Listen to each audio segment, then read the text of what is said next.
When the sun comes up on America, across open fields, small towns, and city streets, a new day begins. And here, we rise with it. This is where hard work meets headlines, where truth matters, and America wakes up informed. An interesting week. They all are. This is your country. This is your morning. This is Daybreak with Steve and Ivy Gruber. America, let's do it together. Love you, Ivy. Love you too. And it starts right now. All right, let's kick off another brand new week here on Daybreak. Glad to have you on board as we fight for you from the foxhole of freedom every single day. Here are three big things you need to know this hour. Number one, Arab allies are joining with President Trump on a move toward peace. Despite Israel rejecting the 20-point plan outright, it seems the president is moving forward anyway. Number two, in what I'd call a shock poll, Democrats are found to favor socialism over capitalism, 58 to 32%. I mean, have they lost their minds over there completely? Union workers, do you want government taking charge of your benefits? I don't think so. And number three, got to keep talking about this. The surveillance state is growing at an alarming speed, and I think it deserves even more of our time because it's an issue that's getting shoved to the side on purpose because politicians and authorities on both sides of the aisle are guilty of letting it slide. This is a visual representation of how many flock cameras have been added to the United States just since 2024. Watch it bloom like a flower in the spring. Look at that. Look at that. Flock cameras are license plate reader cameras, among other things, that log the information about every single car that passes by them. And that's just what we know. You're going to be hard-pressed to live anywhere in the U.S. without having your movements stored on a data server somewhere. They're here where I live. They're in the farm towns to the east and to the west of me. And I've heard all the arguments for why these cameras are a good thing, but I'm here to tell you, I don't think it's worth it. I don't agree. Benjamin Franklin famously stated, those who would give up essential liberty to purchase a little temporary safety deserve neither liberty nor safety. And it's your basic liberty to not have your everyday movements being tracked by the government. It's also unconstitutional in my estimation. And who is the entity most partnered with flock safety systems? The government. It's not without fault. In fact, there have already been countless stories nationwide of these systems being misused, abused, and responsible for the wrongful harassment and arrest of law-abiding citizens. Like this lady in Colorado who police thought was responsible for stealing a package off the porch. And their main piece of evidence, their only evidence? Flock cameras who were tracking her vehicle in her neighborhood. Watch this. Listen to this. We have cameras everywhere in that town. You can't get a breath of fresh air in or out without us knowing. Chrisana Elzer learned the power of flock firsthand. You were in town from 11:52 until 12:09. Exactly. Like I said, nothing gets in or out of the town without us knowing. When a Colorado police officer showed up at her door holding flock snapshots of her truck. And here's when you left. At 12:09, that's when you left town. To get? No, to stop at Ridge Trail. Wait a minute. And take a package. Well, there's no shushing. I don't need to be. I need to know where this is. The first thing he pulled out on the body cam is that flock picture, the clear photograph of your car. But here's your vehicle in the neighborhood many, many times, apparently casing houses, because you just can't drive through for work or visit other businesses. You can only be casing houses. It is her. It is 100%. It is locked in. It was her requirement to prove her own innocence. They had the wrong person. They refused to look at her evidence, which included dash cam footage from her own vehicle and doorbell footage of a friend that showed her somewhere other than the scene of the crime, and these people didn't care. She shouldn't have to jump through all these hoops. The police department was putting way too much stock in a license plate reader camera, and honestly, nothing else. I mean, an airtight alibi was of no interest to the investigating officers, and I use the term investigating very lightly here. Charlotte hit the nail on the head with her assessment of the situation. Here she is.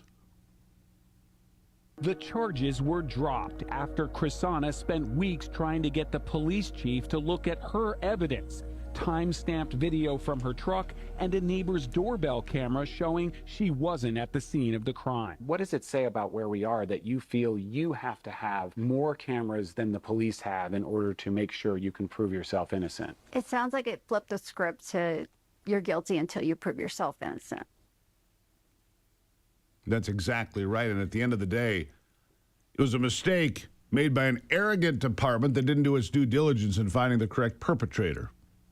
That's a mistake that can happen anywhere and is happening everywhere because we're giving too much power to companies and institutions that are run by imperfect people at the cost of the taxpayer, you, funding this atrocity. I'm not just talking about the dollar amount cost. People like Chrisana are having their lives upended and their time wasted over faulty accusations that could be truly scaring them.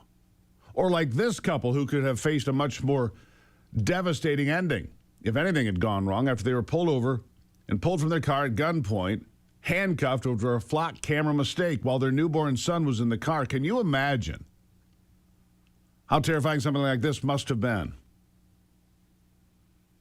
Is it your car? Yeah, that's mine. Okay. So, your car flagged on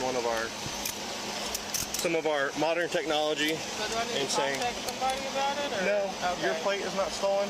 It's Okay. one letter off, Okay. and the camera wrote. Yep, that gave me a heart attack. Right? Yeah, sorry about that.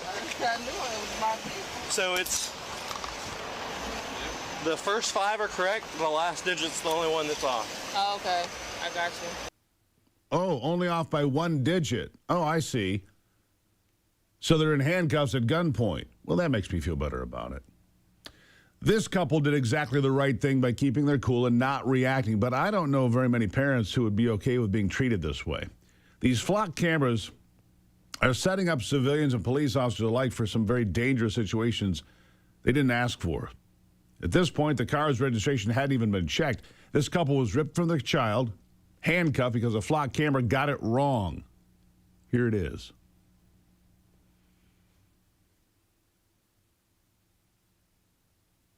Appears to be covered in a foam sealant. And this is the latest example of vandalism to these cameras nationwide. Cameras that have already sparked concerns about privacy and surveillance. A pair of flock cameras sprayed, covered, and compromised. These are just 2 of 11 cameras set up throughout the town of Irmo. People taking to social media to applaud the defacement. Of course, these cameras are everywhere now, and people are pushing back, as you see. Absolute power corrupts absolutely. A tale as old as time, but look, to me, this is unconstitutional. This is a general warrant for everyone. A general warrant for everyone. We're following you. We're watching you. And if we think you may have done something wrong, we're coming to your door. We're pulling you over. We're pulling our guns. We're putting you in handcuffs. This is not America. These cameras must go. They must. This idea of, if you're not doing anything wrong, these people weren't doing anything wrong. What if you had a concealed carry in that car? What if you had a concealed carry at your house and then all of a sudden there's people pounding on your door? Yeah, let that sink in for a second. Let it marinate just for a moment. I say it's time to end the flock disbursement. Flock off. We'll be right back.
Like I said, absolute power corrupts absolutely. And these police, oh, we've got you on camera. We've got your car on camera. Yeah, this power, a tale as old as time. Those officers didn't take near enough responsibility for that mistake. It's a problem that only the government expects us to get more and more comfortable with, being under surveillance constantly. I'm not comfortable with it. Here's an idea for you. Businesses face fines of several $1,000s for each repeated false fire alarm once their warnings are exhausted. You might know that. In the same spirit, how about we change the law a little bit and charge law enforcement or flock $25,000 per person for every detainment resulting from a false alarm triggered by flock systems, with the money paid directly to the victims. Civilians can't be the only ones incurring the cost here. It is no surprise then to me that all Americans have questions and other Americans are rising up against these cameras. I showed you this once, but I'll show it to you again. This is a situation in South Carolina. Watch. Appears to be covered in a foam sealant. And this is the latest example of vandalism to these cameras nationwide. Cameras that have already sparked concerns about privacy and surveillance. A pair of flock cameras sprayed, covered, and compromised. These are just 2 of 11 cameras set up throughout the town of Irmo. People taking to social media to applaud the defacement. Yeah, this is playing out north to south, east to west, and the public is backing these flock vigilantes. In fact, something like 40,000 tips have poured in saying things like, I drove by with my windows down, sneezed, it must have hit them. I heard he had a cape. I was told his name is Robin Hood, and I'll be damned if Sherwood Forest starts snitching. And I got to say, I love that. Same story over in Texas. And a local leader there understands exactly why this is happening. Listen. Camera that once stood here is gone. All that's left is this pole across the street. Another one taken down as well. A criminal justice expert tells me this could be a sign of the growing public unease with this type of video surveillance. In 2 different parts of Houston, the same scene, surveillance cameras lying on the ground. 2 near Memorial Park, 2 more near Washington Avenue and Westcott. But Henderson says there's growing public unease over surveillance technology and artificial intelligence. Sensitivities are heightened and people are very concerned about someone watching them and what they're doing with that information. And he says when people feel they have no voice in those decisions, frustrations surface. And the community is simply saying, since you won't listen to me, right, since you have given me no way to voice my concern, we'll just take it down and tear it up. I saw one tip come in that said the cameras have succumbed to the heat exhaustion. Incredible. In Arizona, one of those fed-up residents has no problem owning up to just how frustrated he is, and he has no regrets. Here it is. Kept backing up, and I saw it bend back. I saw it looking at the sky, and I said, that's good enough. Pinal County resident Ed Kale says he was arrested and faces a felony criminal damage charge after he used his work truck to bend a surveillance camera toward the sky. Kale says he did it to protest what he calls an invasion of privacy. Move out here because we want quiet. We don't want to cause any trouble. I don't. Now I'm under surveillance. Kale's frustration comes as scrutiny of license plate reader technology continues to grow across Arizona. I think it takes away from our free will. You know, we shouldn't be recorded everywhere we go. On Wednesday, Pinal County Sheriff Ross Teeple announced he won't renew the county's contract with Flock Safety's automatic license plate reader cameras, citing concerns over government overreach and constitutional privacy. I'm being punished. So's my business. And you know what? It's worth it. The only thing necessary for evil to be done is for good men to do nothing. He's exactly right. We can't do nothing. And although this is a much bigger issue than any single one of us can tackle on our own, it's one that we can't stand idly by and complain about. The public outrage is affecting change in some places. 100 municipalities so far have decided to take official action on this by canceling their contracts and deactivating the cameras. Some here in Michigan, too. We can stand up against this. And if you have any sway in your local government, you can use your voice like the Sullivan County Commissioner in Tennessee, even if maybe you don't choose the language he chooses. Just saying, here it is. I don't think we need to renew this at all. I don't think the people of Sullivan County want this. I believe that Flock right now is one of the most hated companies in America. They are one of the most corrupt companies in America. And quite frankly, sir, I don't think we can make America great again without hanging your CEO publicly for treason. Your company is an enemy of the American people. We're not going to threaten violence to anybody. Look, I'm not calling for violence, but I am calling and demanding for accountability. And for the whole thing to just get shut down. The surveillance state does not care about you. It doesn't care about your family. It will do anything to make a buck, and that means selling your information to the highest bidder, too. I don't want that here or anywhere else in my country. Neither should you. I'll tell you that. This is a constitutional question. General warrants are not legal in America. A warrant to search your home, a warrant for your arrest. It can't just be a general warrant of, hey, we're going to watch everything you do, everything your neighbors do, everything everyone does, and then see if we can identify somebody doing something we don't like, or we can go out and enforce. It's not the America I want to live in. I'd like to know your thoughts, because we're going to continue to cover the flock cameras, their violation of our constitutional rights, the expansion of the surveillance state, and how we put an end to it. We're going to continue to cover it here, so I want to hear from you. Go to stevegruber.com. Send me an email. Jump in the chat on YouTube or Getter. Tell me what you think. This part of the program brought to you by PureClean's Veterans Initiative, PureVet, because life after service deserves opportunity, ownership, and purpose. It's a great company. PureClean's a great company that looks after our veterans better than any company I've dealt with in recent years. 855-PureVet or purevet.com. If you're a veteran or know somebody who is, this is your chance to start your own business. Get a new path. Get to the front of the line. Get some benefit out of the time you served this country. I'll take a break and be right back. This is Daybreak. Good Monday morning to you.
Yeah, Democrats, as I told you off the top of the program, favoring socialism over capitalism, 58% to 32%. That's a CBS News YouGov poll.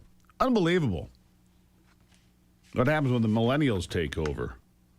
58% of Democrats believe that socialism/communism are better than the American system, which is not just capitalism, of course. 50% of Democrats view capitalism negatively.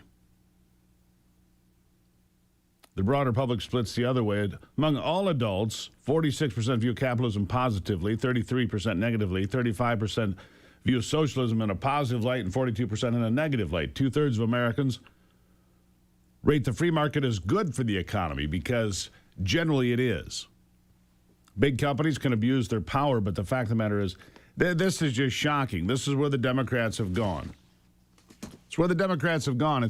So it's not just the DSA anymore. It's mainstream Democrats scared to death they're losing their power and their base, which they are, and willing to say and do anything, which they are.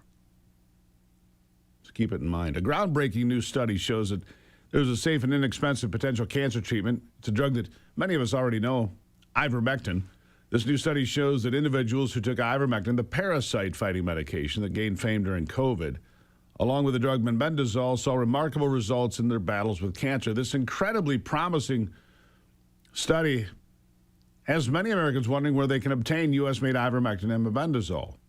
It's where the wellness company comes in. You've seen here doctors on this network regularly that know their products are the gold standard for keeping you and your family safe and healthy.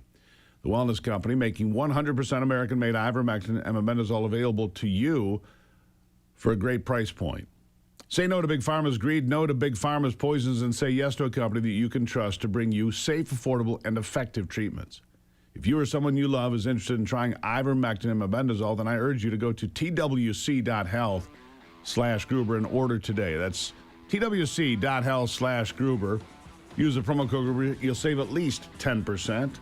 The Wellness Company. Great partner of this program for years. I'll be right back on Daybreak. Hope you're having a great Monday.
Welcome back. My next guest, I don't think he ever sleeps. Why would he sleep? He works too much. He's got a lot going on, that's for sure. Eric Metaxas joining me now. He's got a brand new book. Says it's taken a lot of time, don't they all? That's for sure. Eric, good morning. Good morning to you. Thanks for having me on, Steve. Do we call this a labor of love? I mean, I hear that term, but I think at some points you're probably not that much in love with the project, but it's an important project. You've been a bestseller many times over. This book, Revolution, the Birth of the Greatest Nation in the History of the World, 9 weeks now and running on the New York Times bestseller list. And it's still hard to find. We'll talk about that in a minute, but tell me about putting a book like this together, what it takes, the focus, the work, the motivation, I guess.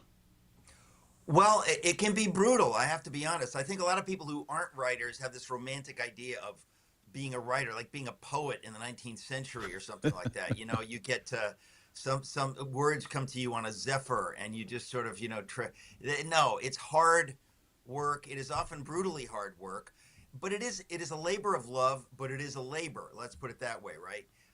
I think for me, the issue is always, is God calling me to do this, right? Life is short. I don't want to just kind of do something to do something.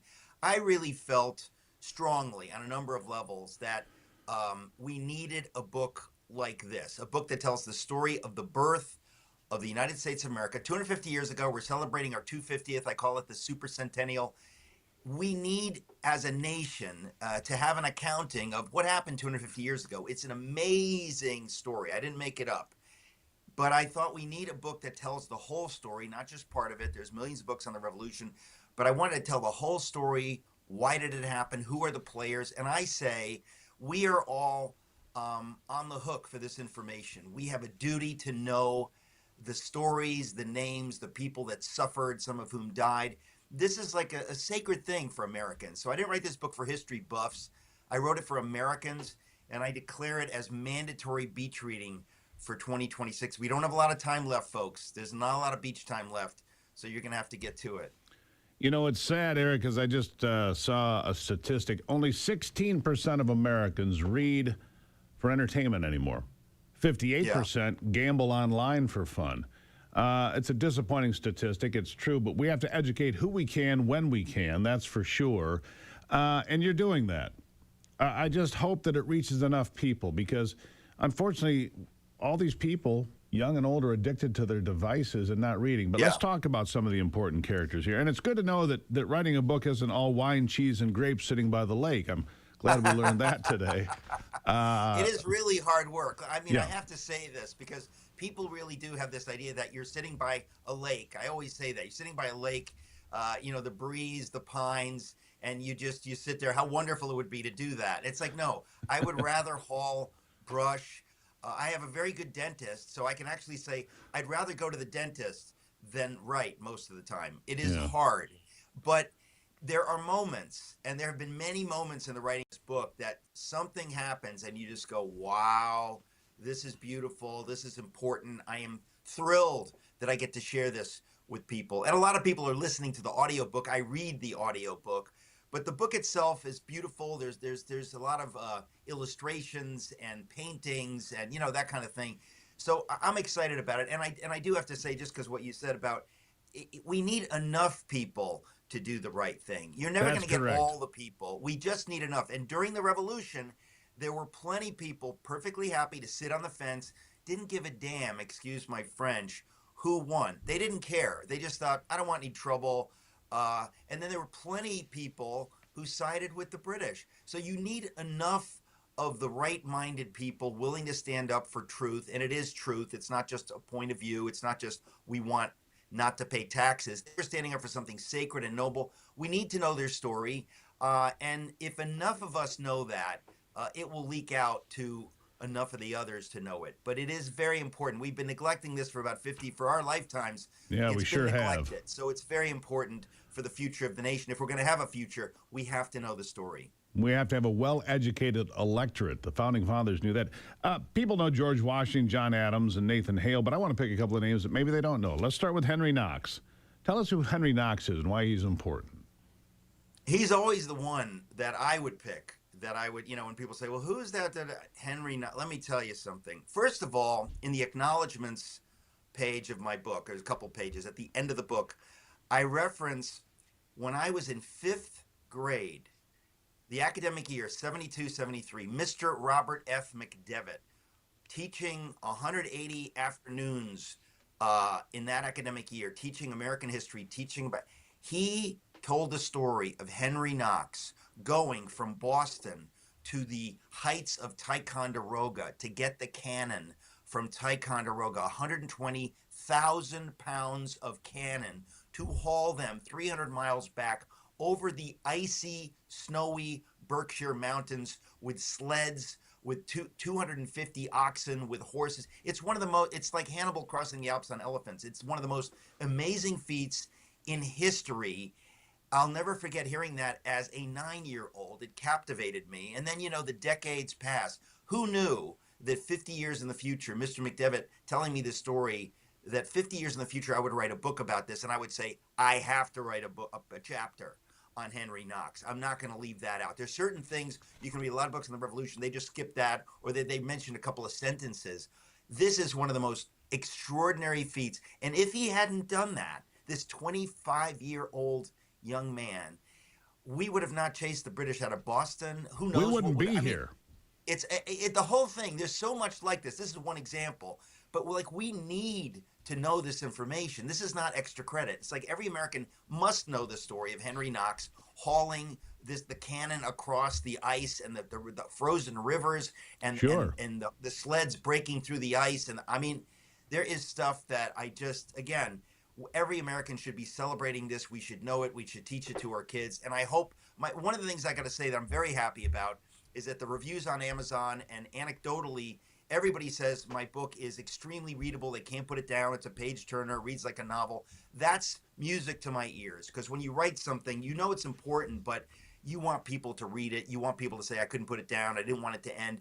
And I'm really thrilled to report that's been the feedback that I've been getting. And honestly, for it to be a bestseller on the New York Times for 9 weeks, it has to be readable. It has to be something that people actually want to read, because there's a lot of books.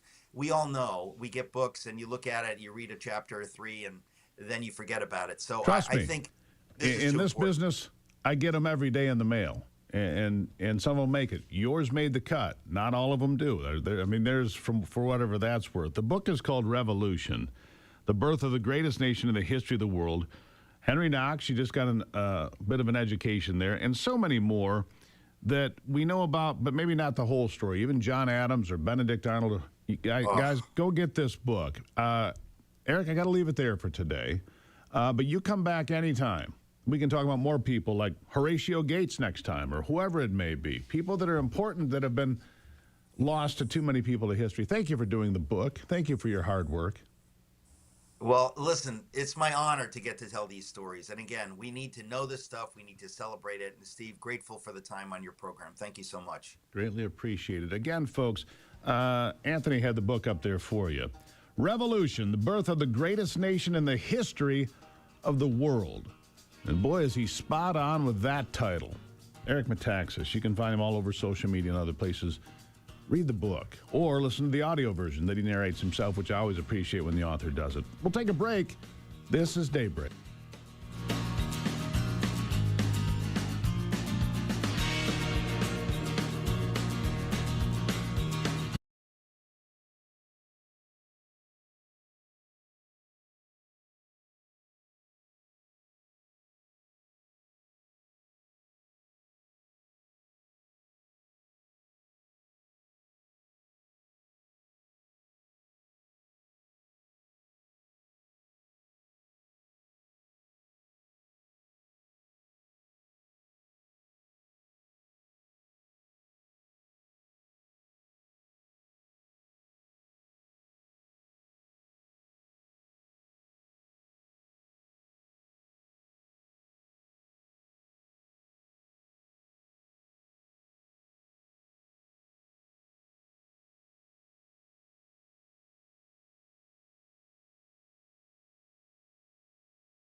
All right, hard to believe, but here we are in August, which means football is rolling, getting right into it now. We are. And football season means, well, kids will be hitting each other. And look, my kid's playing football. I think we're in the second week now. Practice is getting intense. And so how do I protect him from concussion? Well, one of the ways I do that, NeuroGuard Plus. From my good friend, Dr. Michael Hutchinson from Traverse City, Michigan, who invented the NeuroGuard Plus. He joins me now. Doctor, nice to have you on the program again. Good morning, Steve. Keeping your head in the game. That's the whole push behind why you made the NeuroGuard Plus. It's a different kind of mouth guard. It has been studied by Michigan State University and Wayne State University. It reduces concussions, not quite to exact zero, but darn close, doesn't it? Absolutely, 0.2%. And the thing that's important is that it's not going to, if it's the most fantastic invention in the history of the world, it's not going to help you if it's hanging from your face mask or stuck in your ear hole. And that's what's so comfortable about NeuroGuard Plus, because it goes on the lower arch, not the upper. Yeah, reduces concussions by over 99%. Look, my kid's been using this since... Look, and they play football at a much more intense level, much younger these days than they did when I was around. Probably the same is true for you. So since, I don't know, late elementary school, he's been wearing this thing. No issues. Now, I can't say that, that's going to, it's not perfect, but boy, is it close. 99% of the time plus. Pretty remarkable. Tell the folks what you did here that's different than the mouth guards we had when you and I were in school. Well, as we all know, mouth guards have been around for a long time, 86 years. It was invented in 1950 to keep you from banging your teeth together, and that it does a good job. But the problem is there's something that they didn't know about. It was called the physiologic jaw position. And when your jaw's in your own personal, unique physiologic jaw position, it reduces the chance of concussion because it dissipates those forces away from your brain and not allow it to be taken right up to your brain. And that's the important thing about concussions, but also balances you, increases your strength, your oxygen, and it's really the technology that every kid, every coach, every parent needs to have on their athletes. So it sits on your mandible. It doesn't sit on your... I mean, it protects your teeth the same as the old mouth guard, right? It doesn't lose what the old 86-year-old mouth guard did. It just enhances and builds on that to a place that is incredibly important. And look, it's not just football. It's soccer. It's softball. It's all the, fall sports. It really is, isn't it? There isn't a sport that's not touched by this technology.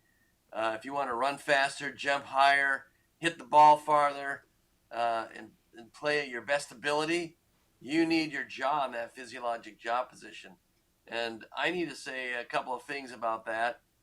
Number one, we had a really big victory because the association that makes the rules for high school, the NFHS, they had said that you could only have an upper because that's traditional, and they just changed their policy and made it that NeuroGuard complied. And there's a feeling out there that you need to have a lanyard to hook it to your helmet. And in this technology, that is not a good idea because it doesn't allow your jaw to go into that position. And oftentimes it can make it worse. And so that lanyard that's out there needs to be done away with. So the rule is you have to have it connected to your mouth guard or to your face mask.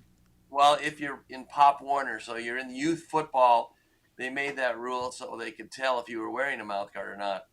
And there was no science to it. And the fact is that the science works against that. You need your jaw to have that free physiologic movement, and that's what makes all the difference. All right, so you designed this years ago. You're getting some rollout. You've got players in the, Division I. You've got some NFL players. You've got some people that have used this. I think you still have a perfect track record, if I'm not mistaken, correct? Absolutely. We haven't had a concussion reported for over 3 years, and so that's pretty monumental, and it's really taken off. I'm inundated by orders right now. I can't keep up. Really, that's good. What I don't understand is this.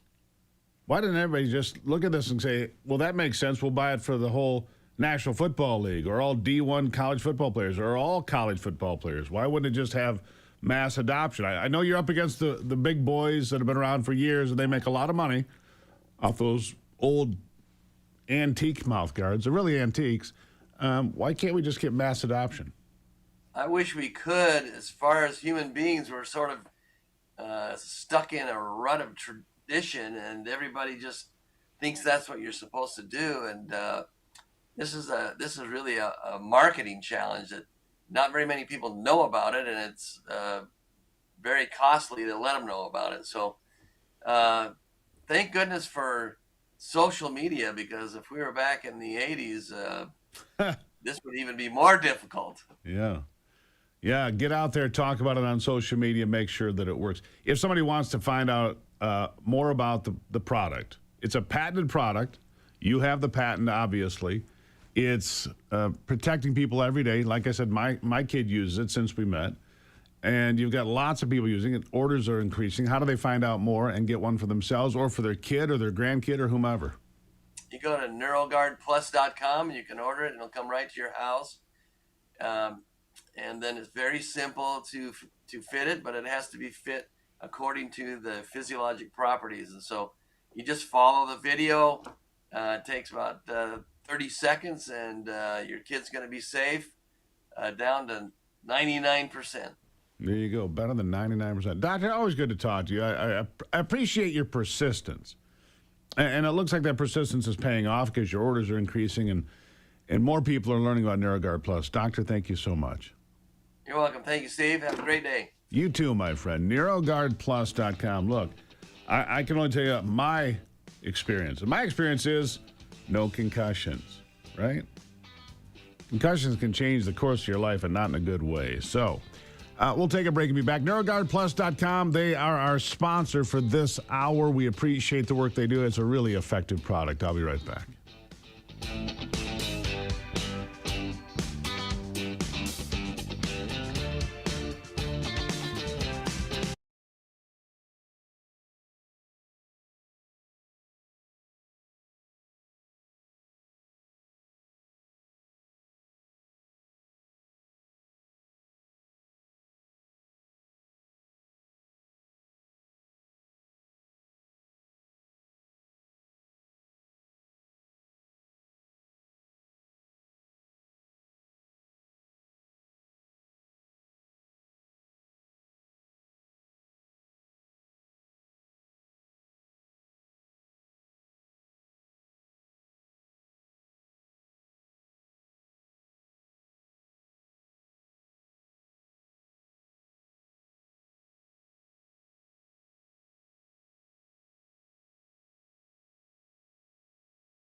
All right, continuing on now. I'm watching with a lot of interest here. It seems that, and we've talked about this in the past, but it's been a minute. It's been a minute since we talked about Alberta separating from Canada. Well, it looks like they could be going to a vote on October the 19th. And now that's just step one, right? Right now, polling sits at about 35% of the Albertans want to separate from Canada. Now, if that happens, Quebec will soon follow suit. Make no mistake. Quebec will be next, and then there will be no Canada. But they're taking in the signatures. But separatist energy seems to be real, at least to about 35%. And look, every time Ottawa demands more money from Alberta to subsidize its auto industry, to subsidize its failing national health plan, to have closer ties with the EU and other globalist operations, the people in Alberta are like, we don't want that. We don't want any part of that. And why would you blame them? And it's not that Alberta wants to become the 51st state. They don't. They want to be independent. They want to be a sovereign nation. Those that are pushing for independence want sovereignty. They don't want to trade Ottawa for Washington. And that's fine, because we'd have very close ties. And for those of you keeping score that don't know, it sits straight north of Montana, does Alberta. And if Alberta leaves, soon to follow will be Saskatchewan and Manitoba. They all are the prairie provinces. They sit straight north of the American border, north of the Dakotas, north of Montana, that part of Canada, that part right in the middle. Great agriculture, oil, industrial-grade diamonds, all sorts of great natural resources. In spades, they have it. Some of the finest farmland you'll ever see. If they had a little longer growing season, they'd really put it on. I'm telling you. All right, so Alberta looking to separate. I think it's a fascinating thing. I've been there many times. I think it's a lovely province. And I wish them well. October 19th, if they get through this first phase, then a vote on the 19th, and then a vote for actual separation early 2027. Wouldn't that be something? I'll take a break and be back on Daybreak.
America's awake, and we're just getting started.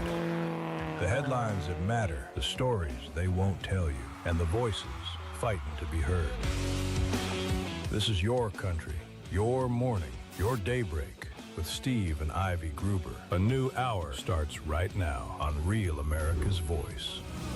All right, let's roll up our sleeves and dig in. A lot to cover here this hour. 3 big things to cover. Number one, there's a plan in New York to reopen a nuclear power plant, just like what's happening in Michigan. Seems the Green New Deal is a failure of ratepayers, and now everyone's seeing it. Number two, the Trump administration taking its case for finishing the White House ballroom right to the Supreme Court now after lower courts have interfered in the matter. Seems like a silly fight for anti-Trump politicians. But then again, what would you expect? And number three, Poland. Something I want to discuss today because Poland has flat out refused to open its borders to Islam or illegals. Even when the EU demanded they do so, they said no. I want to bring Ivy in because this is interesting. Ivy, good morning. Good morning. It doesn't get enough coverage in my estimation. I want to share a couple of things with you this morning, if I may, because Poland is not accepting the invasion. Listen to this politician issue a clear warning to those that might come in illegally. Here he is. We changed our law. When our soldier was killed with a spear, we changed our law and our soldiers can use live bullets now. So I have a message to all jihadists. Do not come to the Polish border. Do not try to harm any of our soldiers because you will be dead. Shot dead. And mark my words, communists, there will come a day when Christian Europe will rise. There will come a day that we will get rid of communists from the government. We're going to get rid of jihadists, and we're going to make Europe great again. And always remember my motto, learn from Poland, be like Poland. Man, he's straight to the point. Who is that? Do you know? I don't. He's just, I've got a couple of politicians here. I don't know their names. I probably couldn't pronounce them if I did know their names. But the fact of the matter is Poland passed a law at the border with Belarus. They're putting up a big border wall now, razor wire, and they can use live rounds. That's what he was saying there. We will shoot you dead. Yeah, that's true in Mexico, too. Mexico shoots people trying to get into Mexico from other bordering From countries. Guatemala. From Guatemala. That's correct. I did see a video recently, actually this morning, that is kind of a before and after where the border of Poland, there was a tremendous amount of activity on the border. People were camping, trying to get over, and then they strengthened the border. They built a fence. They put razor wire up, and now those areas are completely clear. So, strengthening the border does work. It does work. I want to give you one more. I want to give you one more. Here's another Polish politician laying down the law. They're dead serious about this. They're not going to bow to the EU or the globalists. Listen to this. Why do you support immigration? Because I want my future daughter to be alive, not raped and killed. Is that enough? Is that a good reason? In Poland is quite a protected country from immigration. What do you mean quite? It's zero. We don't have illegal migrants. It's not quite protected. We did not let them in. None. Zero. It's because you are afraid of what you're becoming. No, we're not afraid. We're smart.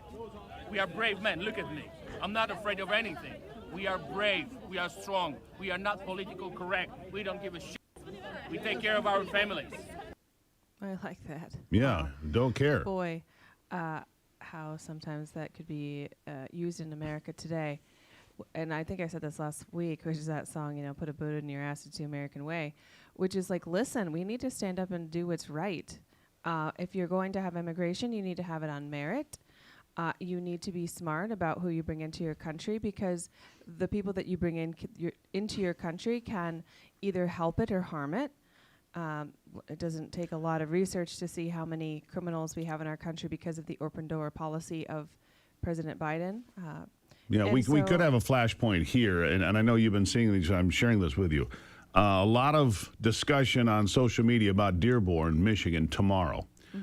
That the bikers that left Sturgis, potentially hundreds, maybe thousands, are riding to Dearborn, Michigan to declare that America is a Christian nation. Could be a flashpoint. It's going to be part of the city council's meeting happening tomorrow night at 6 or 7 p.m. So we'll keep an eye on Dearborn for you as well. It's only about an hour and a half from where we sit.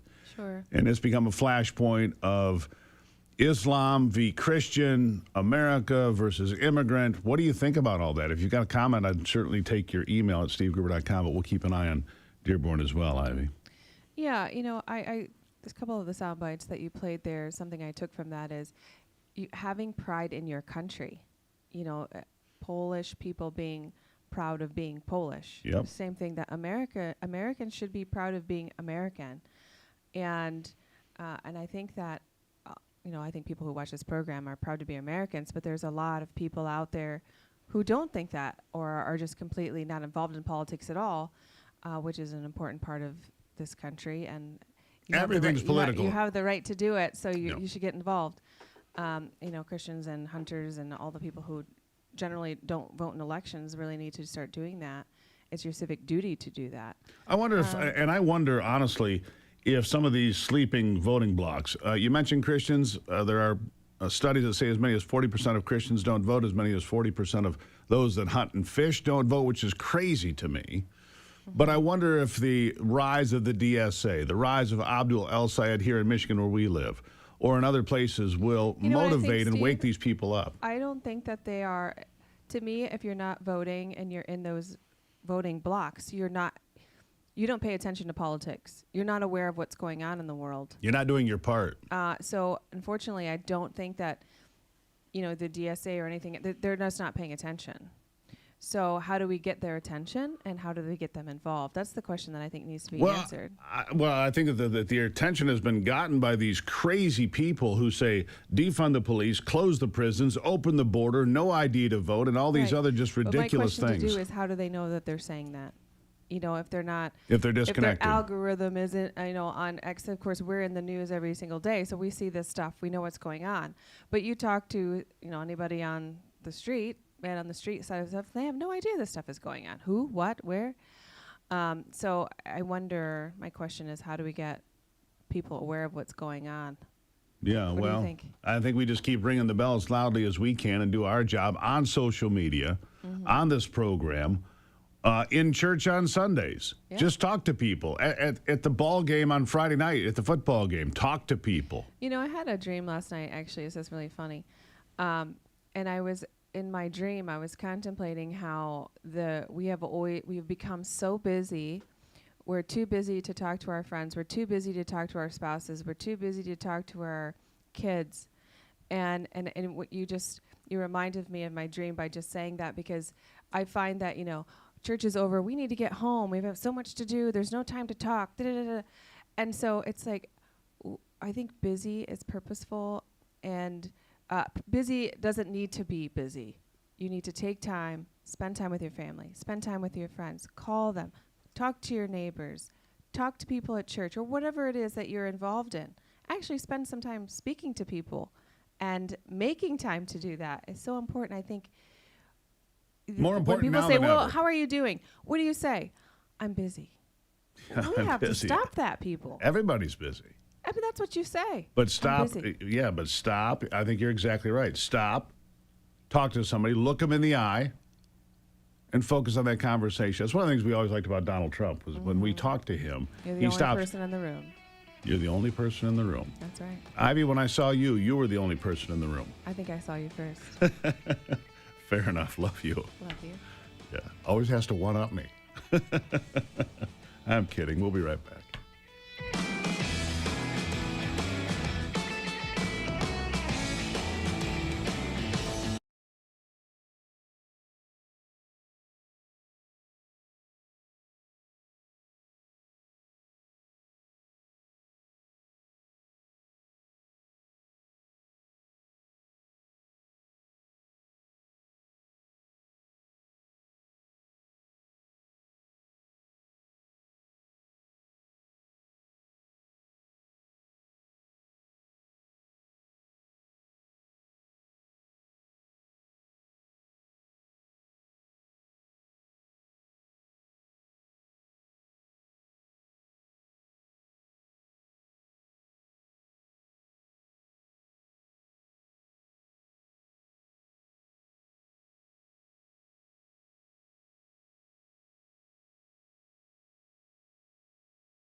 You know, does it wear you out to see the mainstream media because everything's a crisis? Anything that Trump does, oh, it's going to hell. Oh, God, yeah.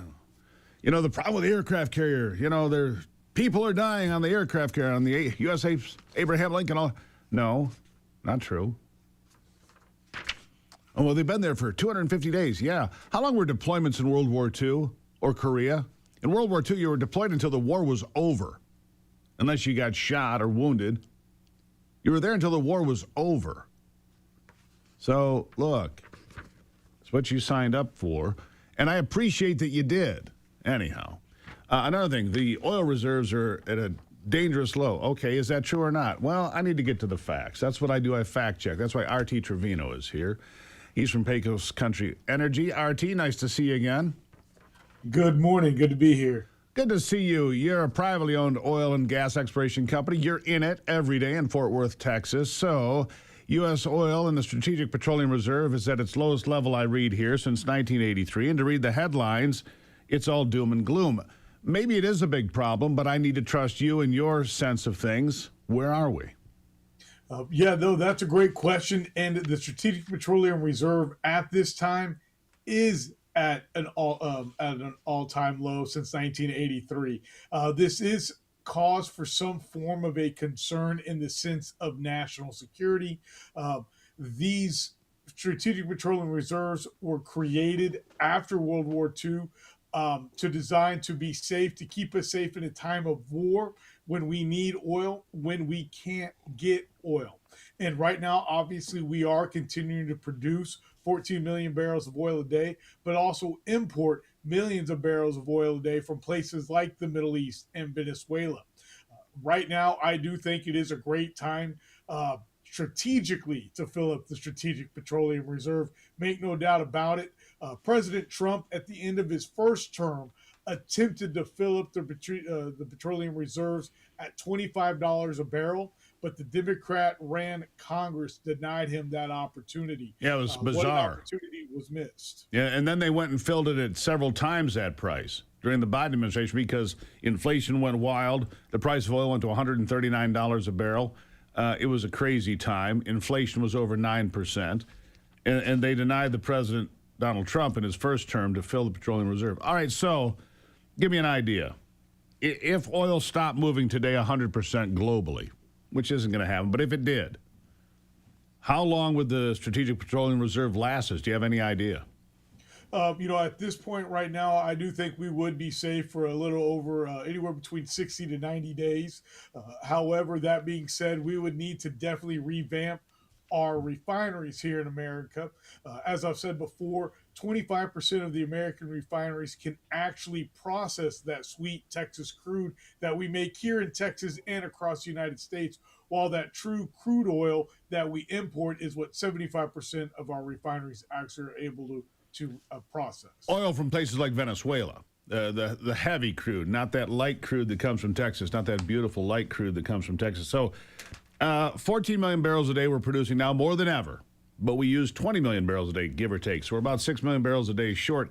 If there was a real crisis, do you think the president could impose the Defense Production Act, push the idea of getting refineries built faster? Because, look, we haven't built a refinery in, 5 decades, right? That's correct. Yes, here in Texas, we are building the first refinery in exactly 50 years. We're very excited about that.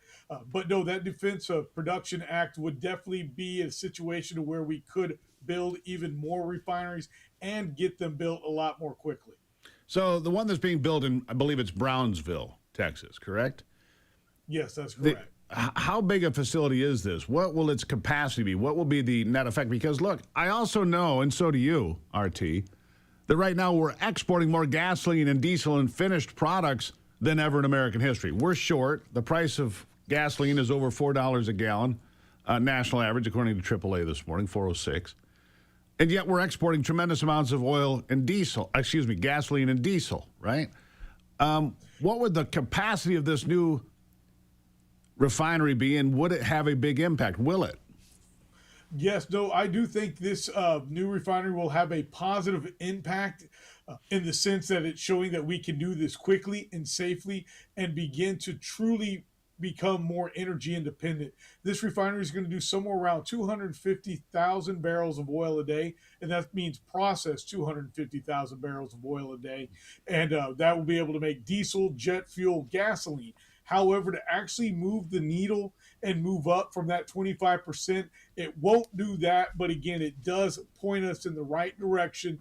The other great thing about that particular refinery that's being built is it's going to have pipelines from the Permian Basin, along with probably Wyoming and Colorado, so that the oil is moved there as quickly as possible to be processed as possible, and then get back out to the American people for that affordable, reliable, and abundant energy source of oil and gas. So you put one in Texas. I know there's a big refinery in Indiana that had some problems a few weeks ago, had to shut down for a bit. It drove the price here in Michigan and throughout the Great Lakes region way through the roof. How much more capacity do we need? One refinery? 10? I mean, I have no idea. What do we really need? We could really use what I would like to call some super major refineries. For example, several years ago, ExxonMobil refurbished part of one of the refineries that they have, and it is now able to do over 250,000 barrels of oil a day. And that is a small part of that one major refinery facility. So if we could actually build several major refinery facilities throughout the Gulf Coast, or heck, why not even on the West Coast, to really provide that abundant, affordable energy for those in California as well. Yeah. That type of size of refinery would truly help the United States. Well, there you have it. RT, thank you for answering my questions, because we need an education. The SPR is at its lowest level since I was in high school. Pretty remarkable. Sir, thank you. Thank you as always. And for more info and information, people can go to pecos.info.com. pecos.info.com. Find out more with RT, our go-to when it comes to oil questions. RT, thank you. We'll take a break and be right back. It's Monday. Nice to see you.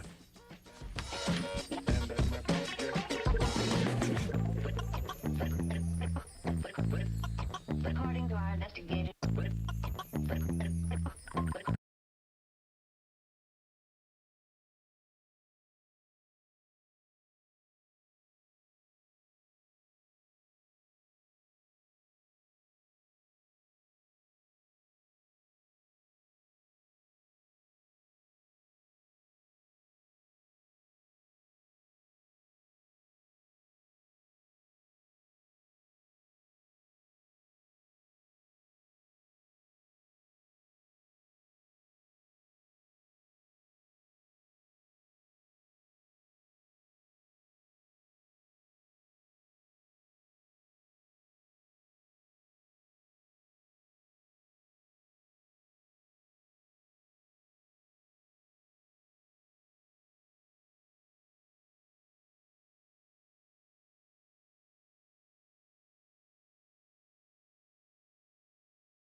Here's a little more good news. The economy continues to do pretty well when it comes to manufacturing and so forth. The inflation rate, 3.4%. The unemployment rate at, 4.2%. Not great numbers, but not bad numbers either, by comparison to historical points in this country, even just going back to 2022, 23, 24. Stanley Black & Decker is going to invest $1 billion across U.S. manufacturing, research, and development. That's a big deal. Half the money going to capital spending and investments to strengthen Stanley Black & Decker. Of course, they merged here not long ago, and now these two companies are spending $1 billion. They're also spending $60 million to get more kids into the skilled trade columns. $60 million. $27 million has been deployed over the last 3 years, according to Chris Nelson. So it's a $60 million commitment to get more people into skilled trades, which is really important at this point, all right? It is. We need a lot more people that can do HVAC and plumbing and electric, all of it. All of it. Welding. Great chance to make a lot of money. AMAC exists for one reason, to fight for you. AMAC is sponsoring this hour. While organizations like AARP grow closer to big government, AMAC is growing stronger in Washington to defend the values that made America great. Faith, family, freedom, and, of course, opportunity. AMAC believes in freedom of religion and speech, The right to keep and bear arms, free enterprise, and personal responsibility. Isn't that something? Common sense solutions instead of government control. And AMAC refuses to stand by while radical policies from blue states threaten our families, our livelihoods, our safety, and, of course, our future as a country. AMAC is no longer just an alternative to AARP. They are the leading conservative voice for seniors and patriotic Americans. With a rapidly expanding presence in Washington, AMAC is standing toe-to-toe with AARP's massive lobbying machine and winning. Join AMAC today. Help us replace failed big government policies with common sense, pro-America solutions. America needs AMAC, and AMAC needs you. Stand with us today. Go to amac.us/RAV, amac.us/RAV. Join the winning team today. I'll be back after this on Daybreak.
All right, let's just dive right back into it. Josh Phillip is an award-winning journalist, senior investigative reporter at the Epoch Times. He is the host of the Josh Phillip Show, a program that dives deep into news stories, makes sense of what's going on in the headlines, and Crossroads, a news and analysis program on Epoch TV. He's all over the place. I've known Josh for a number of years now. He's one of those guys that finds things and learns things and then shares it with folks like us. Josh, nice to see you today.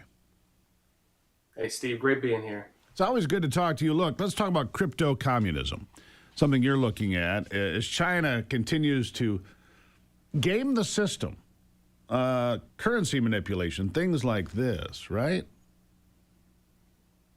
Yeah, so what's happening right now, let's just paint the picture, okay?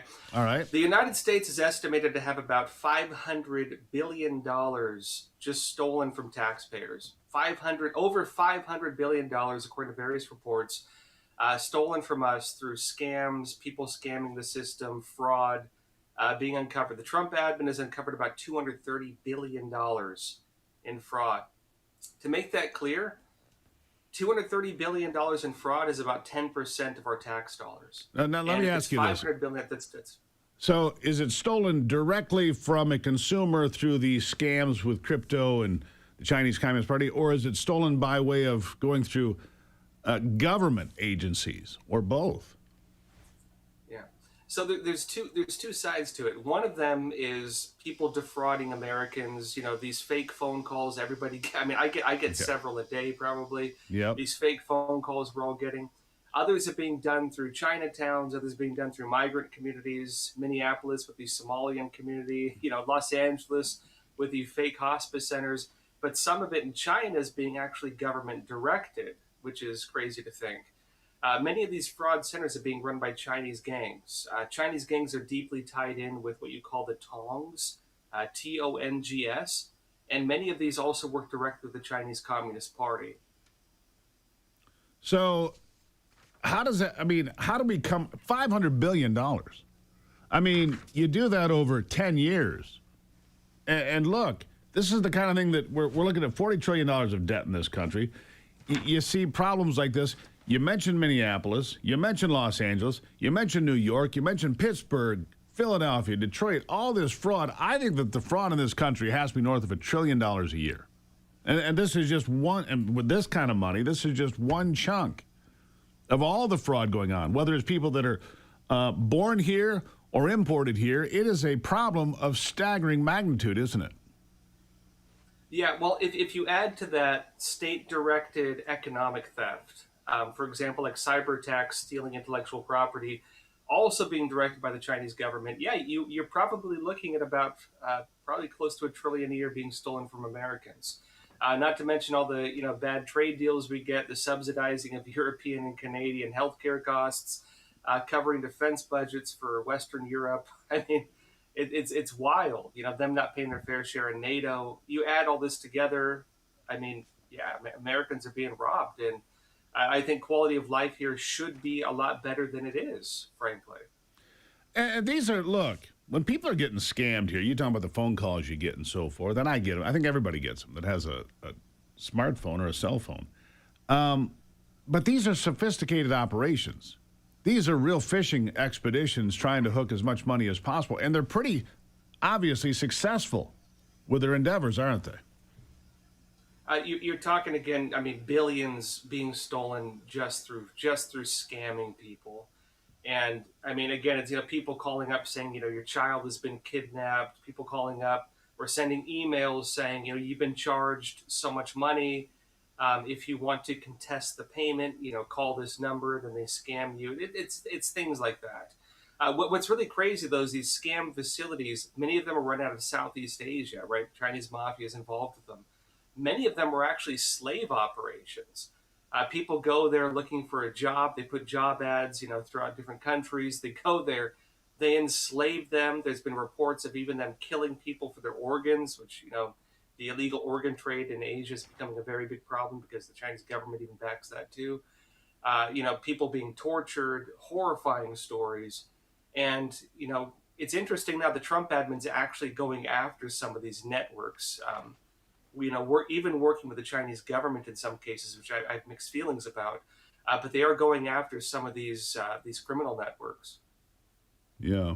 So how do we stop it, Josh? I mean, look, we're being targeted by the Chinese Communist Party, by scammers, by communists, by an open border and the DSA. I mean, we're defending ourselves at every angle. And every one of these threats is serious. So how do we address this one? I think the United States needs to regard economic warfare as an actual form of war, because that's how our adversaries regard it. And really, if we look at Iran right now, and the way they're using the Strait of Hormuz is their main method of war. It's an economic war. We don't think of war in the same way our enemies do. For the Chinese Communist Party, war is unrestricted warfare. It's 72 categories of trans-military, non-military, and unconventional military. It's not troops on a field blowing each other up with drones and things like that. For them, warfare is culture warfare, it's media warfare, it's legal warfare. In fact, these are even things adopted into the Chinese military code, for example. And it's economic warfare and things along that front. You can destroy a country by draining enough of their resources. Yeah, and a lot of this money, as you point out, moves by way of crypto. Hard to trace, easy to hide, easy to move, bam, bam, bam, happens in real time just like that, right? So crypto is a big part of one of the tools they use, correct? Yeah. So, we'd often think of American crypto or things we can access like Bitcoin. But the reality is there's a lot of random, smaller cryptocurrencies all around the world that we don't really have any way of regulating. There's also an issue with Chinese gangs, and this goes back into like ancient China even, things they call flying money, basically a complex way that they launder money. And this, again, I mean, Chinese criminal organizations go back probably thousands of years. This is something they've been doing for a very long time. Yeah, something they've practiced and worked out tremendously. Josh, where can people find you, read more about what you're looking into? They can follow me on YouTube on the Josh Phillips Show. There you go. Josh, always good to see you, my friend. Thank you. Always a pleasure. Thank you. When it comes to scams, that's not the only one. AI can clone your voice, forge your signature, even create fake documents that fool experts. And criminals are using these tools right now to steal from you. How? It's called title fraud. Your property records are public by law. Your name, your address, even your signature, all sitting in a database, probably several of them, actually. A cyber scammer pulls your records, uses AI to forge a transfer document, files it with the county, and on paper, they're the new legal owner of your property. Then they can borrow against your equity or even sell your property before you realize something is terribly, terribly wrong. That's why I use Home Title Lock. They monitor my property's title 24/7 and alert me of any changes. And if you are a victim, they have a team of restoration experts that will spend up to $1 million restoring your title. So when's the last time you actually checked your title? You can do it today.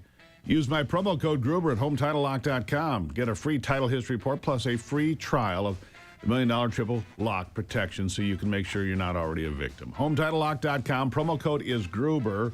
Make sure you're protected. Look, these scams are everywhere. Be careful out there. I'll be right back on Daybreak.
You know, it's hard to argue that in your lifetime, Donald Trump is the best politician you have seen.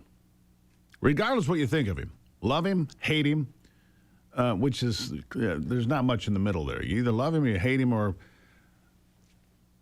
I mean, there's just no middle ground, is there? I'm just thinking about that. Scott Greer is the author of White Pill, the online right and the making of Trump's America, because Scott argues that it was the failures of the GOP during the Obama years that really set the stage and set the table for a Donald Trump presidency. Scott, welcome to the program. Thanks for having me on. Good morning. Nice to see you. All right, so you were in conservative circles. You write for conservative outlets now. But Donald Trump's not really a conservative. He's a populist. And he came into a void left by, I don't know, the Republican Party. I think that's what you argue here. Tell me your thoughts. Yes, he did come into a void left by the Republican Party. As I begin the story after the 2012 election, where Republicans thought they would win in 2012. They're like, how could anyone vote for Barack Obama again? And then Mitt Romney lost, and they're like, what's the problem with this? What did we go wrong? And they decided the main problem was that they didn't promote enough immigration and that they needed to have amnesty in order to win the election. And then they tried to push through the Gang of Eight in 2013, and they felt that the big idea for the Republican Party was amnesty. But obviously the Republican base and most American voters thought this was different. They thought that the Republican Party was out of touch, that it didn't address real issues that people face, is that they thought that the only thing that mattered was to get amnesty, have a few tax cuts, and then focus on more foreign wars. And then Trump came down the escalator and offered a completely different vision and was able to take over the Republican primary and dispense with his rivals in the 2016 primary and then win the general election, because there was a huge void left by the Republican Party. And that was clearly evident in the primary, where none of the other Republican candidates took a hard line on immigration. They only took a hard line, well, it was really just Ted Cruz took a hard line on immigration in that primary due to Trump. And so Trump was able to exploit this massive gap, massive void left by the Republican establishment to set himself and his agenda as the new line for the American right. Well, he's been the wrecking ball, not just to the immigration argument, to a host of different places. And again, whether you like him or hate him, he has been the most skilled politician of my lifetime, better than Ronald Reagan, better than Bill Clinton, better than Barack Obama. I mean, he came back from the political cemetery how many times, Scott? I mean, honestly, he was written off as dead how many times? I mean, he was laughed at in 2015 and early 2016, so he started winning primaries. He was laughed at by the Clinton machine. He was laughed at in 2024. But he wins because he connects with Americans, and immigration is just one of those spots, isn't it? That is the one spot, but that is the critical spot. I mean, there is many other issues. It's economics, it's foreign policy. You can go down the list of things that Trump talked about that made him different from Republicans, and there were many areas. But immigration was the core issue, because that is the issue that he gained most attention from that speech when he came down the escalator, because the whole media freaked out, and many of his Republican rivals and a lot of the members of Conservative Inc. lashed out at Trump over his comments over illegal immigrants, saying that many of them are rapists and they're bringing drugs and crime, and there's not a net benefit for this country. And him simply saying that established him as this controversial figure. But that resonated with many Republican voters in a way that none of what Jeb Bush or Marco Rubio or John Kasich were saying at that time. And so he was able to build up that base of support due to immigration. And I think, and as I talk about in my book, White Pill, one of the moments that made sure he would be the Republican nominee is after all these devastating Islamic terror attacks that we were witnessing both in Europe and America, he came out for a moratorium on Muslim immigration. And this was widely condemned. As you say, you know, everyone would proclaim his death, his political death, several times. And most observers said, oh, him saying this has gone too far. Voters are going to reject this. But when he called for a moratorium on Muslim immigration, his poll numbers went up within the Republican primary. He finally exceeded in the 30 percentage. He went beyond 30 percentage support in the Republican primary due to calling for a Muslim moratorium. And that was what he knew what was motivating voters, and it wasn't what the other Republican rivals were saying. So I think, as I argue in my book, the core issue for Trump that differentiated himself from the rest of the pack, the one issue that was left behind by the Republican establishment for him to pick up and run with was immigration. Yeah, and then he co-opted social media masterfully and used it until they banned him. Of course, that didn't last. Lifetime ban didn't last. And he came back from the political dead again. And look, they're going to go after him starting in 2027 if the Democrats get their way in the midterms, which they very well might. But we'll see. White Pill, where can people find it? It is available on Amazon.com right now where you can buy it, and you can follow my work at highly-respected.com. That's my Substack. All right, very well done, Scott Greer. I got one last question for you. Who's the populist that comes in after Donald Trump? Because the Republican Party has forever changed. The DSA is gutting the Democrat Party as we sit here and watch.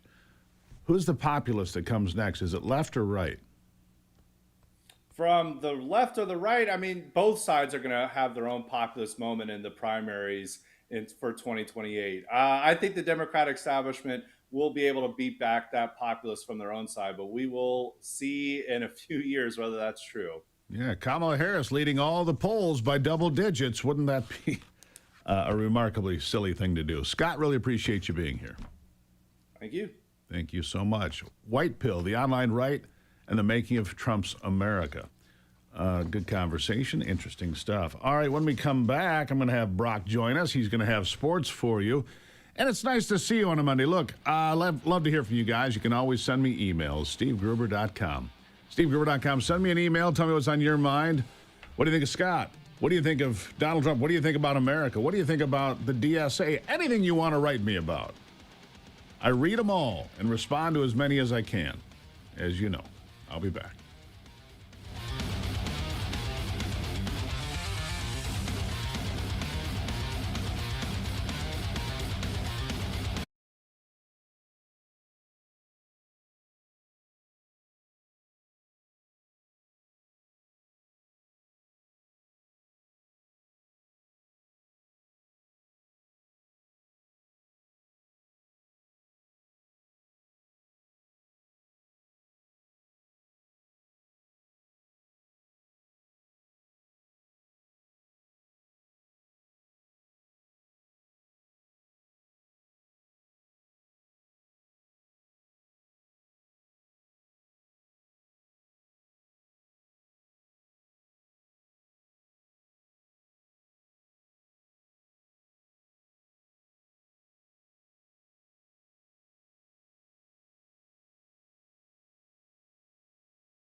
All right, let's check it out sports now with Brock Palmbush. With a look at sports, I'm Brock Palmbush. A full schedule of games in Major League Baseball yesterday. American League winners included the New York Yankees, Chicago White Sox, and Seattle. National League winners included Philadelphia, St. Louis, and Colorado. World number one Scotty Scheffler shot a final round 66 and cruised to an 8-shot victory at the FedEx St. Jude Classic in Memphis, Tennessee yesterday. It's Scheffler's second victory of the year. In the WNBA, there were 3 games. Chicago squeaked past Seattle 82-80. Indiana won in overtime over Atlanta 95-91, and Portland got past Phoenix 88-85. In the NFL, former Super Bowl MVP Von Miller agreed to a 1-year deal with the Dallas Cowboys. Miller is the active sack leader in the NFL with 138.5 career sacks. Also in the NFL, Minnesota Vikings defensive back Jamal Adams is out for the rest of the season due to a knee injury suffered in Saturday's preseason game against the New York Giants. That's a look at sports. Back to you, Steve. All right, Brock, thank you for that. Greatly appreciated. The FBI, here's a headline from John Solomon doing it again to start your week. The FBI had evidence that Eric Swalwell got illegal donations from the suspected Chinese spy Fang Fang, according to bombshell memos. The Chinese woman with direct ties to the country's intelligence service had potentially compromised a Democratic congressman from California with sex, foreign interns, and illicit donations while she was being recruited to become a bureau informant a decade ago. Those memos expose another threat to America's political system from Beijing. The files chronicling the relationship between Swalwell and Fang Fang, declassified by President Donald Trump and released Monday by the White House Government Transparency Task Force as part of a broader effort to unmask foreign threats to U.S. political and election systems. They show the FBI opened a predicated investigation, which is a formal law enforcement inquiry backed by factual basis or allegation that indicates a crime or national security threat already existed. Let's see. Here's what the files provide. The FBI wanted to investigate the congressman for a bribery scheme in which he exchanged donations from Fang Fang for her planting interns in his office. Swalwell admitted to having sex with Fang Fang. The Justice Department declined to prosecute Fang despite strong evidence of the illicit donations that she had fled the U.S.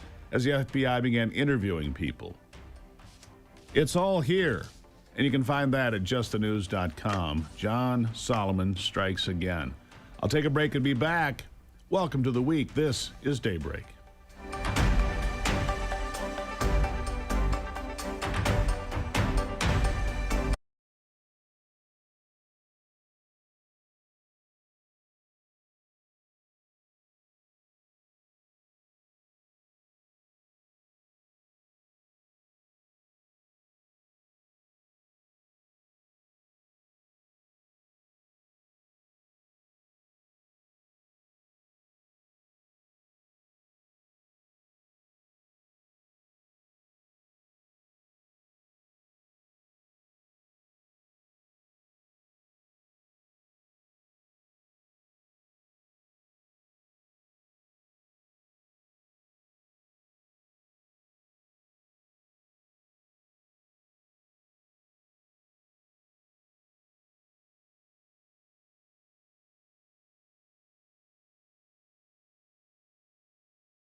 America's awake, and we're just getting started.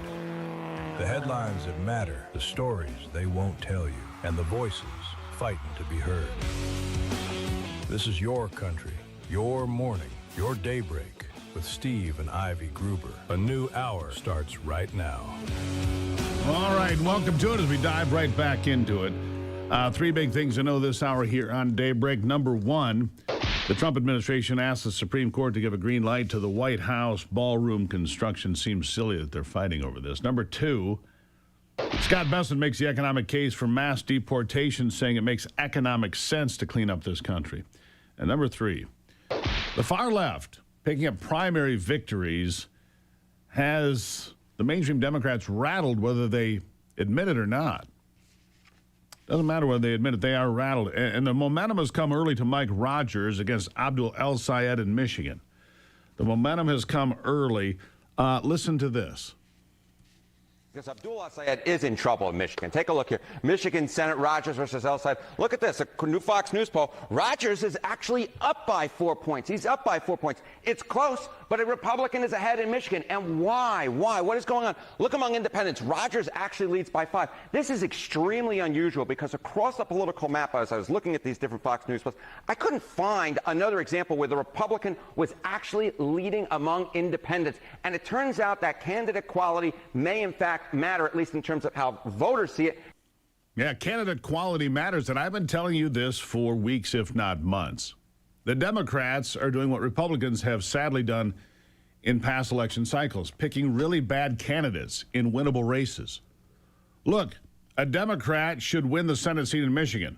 They're not going to this year. Mike Rogers is going to win because Abdul El Sayed is not accepted by Michigan voters, not working class voters, not black voters, not independent voters or mainstream voters. They're saying no. And Abdul El Sayed says Michigan is a dark and desolate place, the place that he wants to represent in the United States Senate.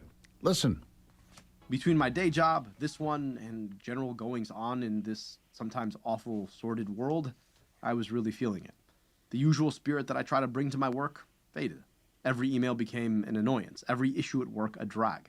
Vacation couldn't come soon enough. Michigan around this time of year, let's just say it's not its most inspiring. The sun barely comes up, and then it's down again by 5 o'clock, leaving you in a dark, desolate freeze. So we booked a trip to LA. And though Angelinos may complain about highs in the 60s, it does come with sun. And look, this Michigander will take it. A lot of people leave the Midwest or the Great Lakes states in winter, but dark and desolate. Not a winning combination for a U.S. Senate candidate. And let's compare this. This is going on not just in America. In Australia, Pauline Hanson is likely the next prime minister there. In Australia. She says it's time to ban the burqa. She said enough. We are a Christian country. And this is the tide turning against the invasion that Western civilization has endured for the last 25 years. Listen to this. And I do want to ban the burqa because it's incompatible with our culture and our way of life, and it should not be worn in Australia. 24 countries around the world have actually banned it, and we should be doing it here. This is a Judeo-Christian country, or, you know, the values of that. We've got different religions here by all means, but can you tell me, do you believe that Sharia law, do you believe that female circumcision, do you believe that multiple marriages that the taxpayer paying for is any good? Do you want to see terrorism on our streets? Because this is the ideology that we've been bringing into this country. I'm not going to back away from this. I do not want Australia like Great Britain. Wow, I do not want Australia like Great Britain. I don't want the United States like Great Britain either. And again, her name, Pauline Hanson, likely the incoming PM in Australia. We'll see if she is able to put that together. And so this radical shift to the left is creating real problems for the Democrats. They're trying to say we're a big tent party, but it's not working. Because as you're letting the radicals into the tent, the independents are leaving the tent. They're like, I'm good. When James Carville says, I won't be in a party with Abdul El Sayed. I will not be in a party with Hassan Piker, the podcaster, the closer for Sayed and others. A guy who says America deserved 9/11. These people hate the 4th of July and fireworks, the Founding Fathers, and so much more. They hate it. They don't believe in America at all. But the DSA sure does believe in communism. In fact, they want to celebrate Fidel Castro and the accomplishments of Cuba. Here it is. Okay. Now, look, I know you're a Democratic candidate for Congress. You are, however, a member of the DSA, and there are opponents of that movement who point to the failed socialist governments in Latin America as proof that socialism doesn't always work. And the DSA just in the last few days put out a statement commemorating the 100th birthday of Fidel Castro, which says in part he was an organizer, a fighter, and endures as a stalwart symbol of anti-imperialist struggle and self-determination for the global South. Do you agree with that sentiment? And does it concern you that this type of celebration of Fidel Castro is what might validate people's concerns with the DSA? I'm not concerned with how people construe this organization. I'm interested in finding what we have in common so that we can move this country forward based on bold policies, which that poll suggests people are wanting, irrespective of political ideology or generation. Looks like he missed the question because he certainly didn't answer it. Do you celebrate Fidel Castro? Do you celebrate Chairman Mao, Comrade Stalin, and all the rest of the killers? Yeah, and it's interesting that little feller from ABC says socialism doesn't always work. No, it never works. Socialism becomes communism, becomes tyranny, becomes state control, becomes a failure for the people. You can vote your way in, but you got to fight your way out. That's the old saying. And I believe that that's true. And so you look at this, and Syed's numbers are going to get worse. Although the betting markets still have him favored to win the race in Michigan, I would take the opposite bet on that. A new poll shows Mike Rogers up by 6 points. The Fox News poll, which is oftentimes to the left, shows him up 4. So it's clear that Abdul El Sayed is a bad choice for the state of Michigan and for this country. Let's just be honest. Let me be honest about last night. 2 crowns, double crown. Thank you. Kelly just scored that at home. That's insider information. A double crown because my ghost bed is spectacular. Love it.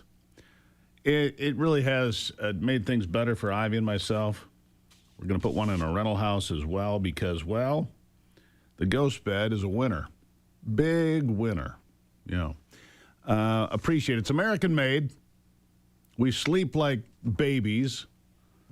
It's terrific. And my Oura ring says I've got double crowned last night for rest and readiness.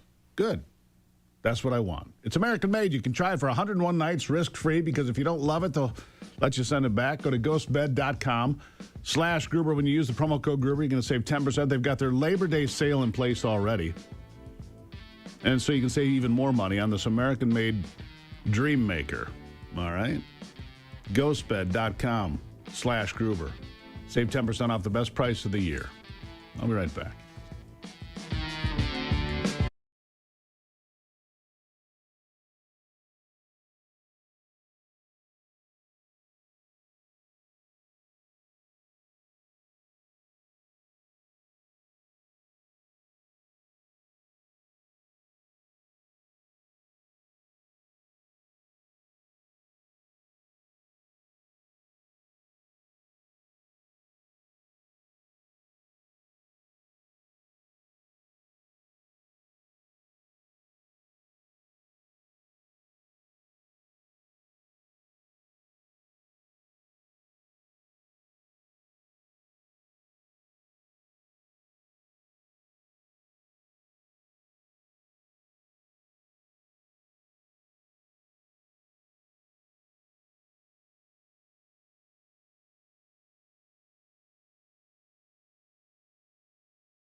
All right, jumping back into it now here on Daybreak. Glad to have you along for the conversation because there's so much to be talked about today.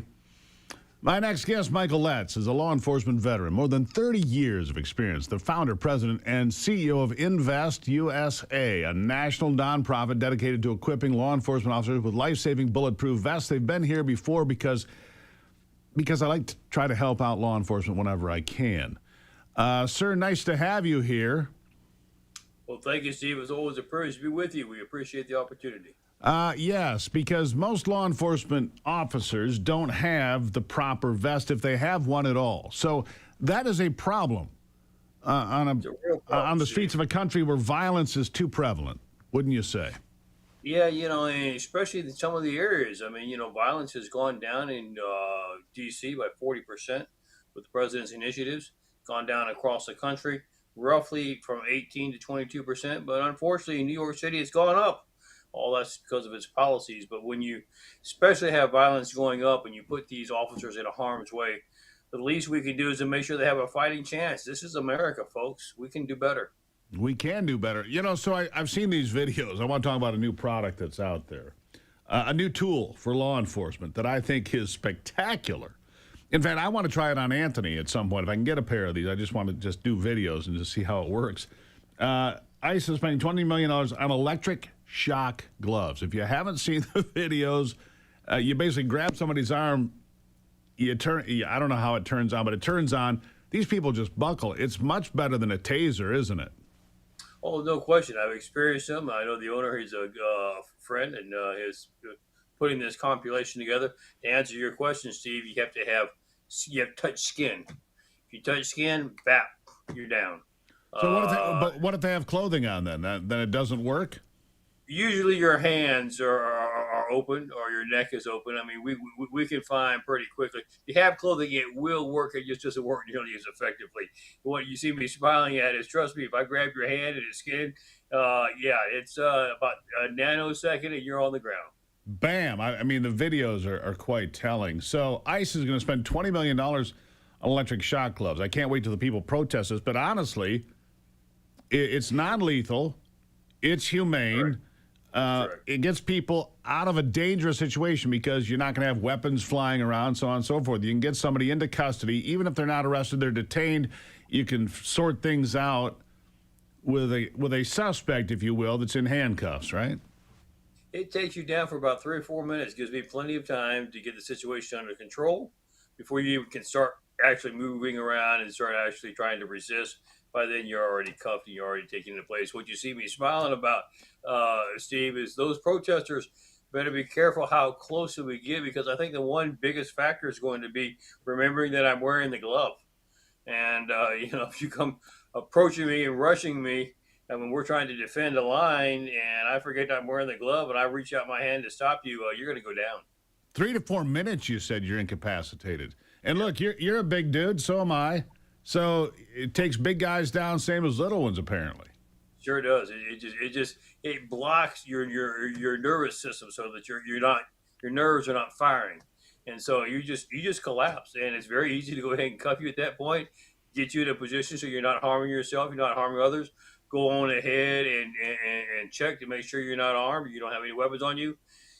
That's the majority of the issue of restraining an assailant. So once that's done, and you can't resist, it's pretty much under control, Steve. Yeah, let me ask you this. All right, so it's a single glove, incapacitates people 3-4 minutes. But can a law enforcement officer, whether they're ICE or in New York City, wherever they might be, can they use their other tools, flashlights, smartphones, whatever, while the glove is on their hand? Yes, they can. They sure can.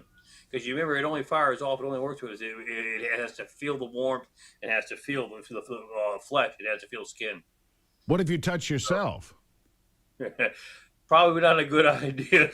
Yeah, I'm just, user error. If you're in a tussle and you come across and touch yourself, then you're incapacitated. So training is going to be necessary then, correct? Training is going to be necessary. That's correct. Yeah. You have to you look at it the same way, Steve, as if when you draw your weapon, you realize, I'm engaged. When you put the glove on, you're going to have to take the same attitude. That hand, you're engaged, and is to make sure that you're safe from that point on and the public is safe. Well, congratulations to your friend, because a $20 million sale to ICE is, well, his company, its stock value just went way up, didn't it? It sure did. What you see me smiling, man, is I've had people all across the country say, "Can you get me one?" I mean, I'm not so sure that it would work in the best light on the general public, because then you'd have spouses grabbing each other during an argument. Probably not the best thing to see. Yeah, bad idea.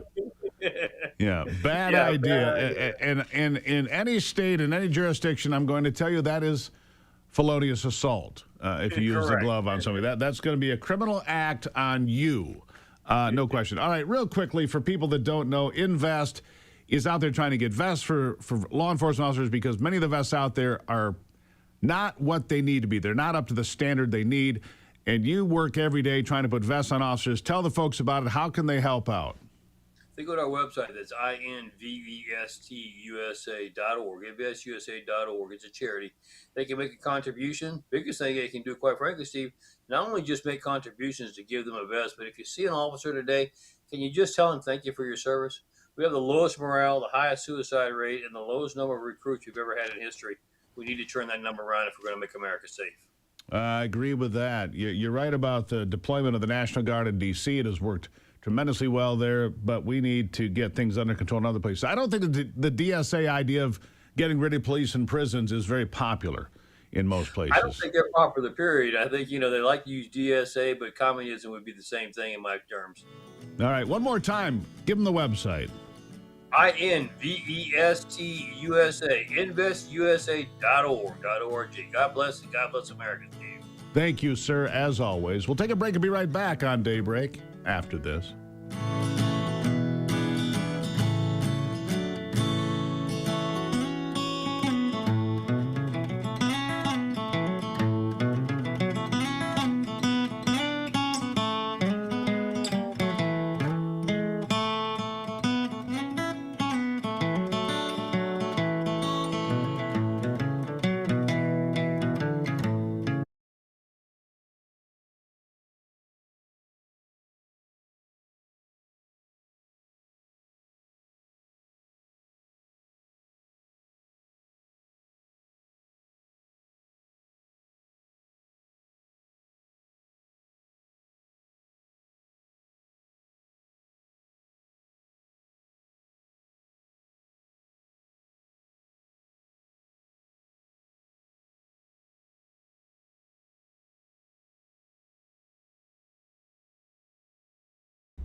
All right. Well, parents in California are suing a school district for taking students on a, quote, field trip to the mosque.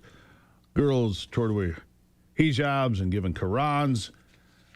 Palo Alto High School in California is getting sued because the students were taken on a field trip to a mosque last fall, given Qurans as part of the school's social justice pathway.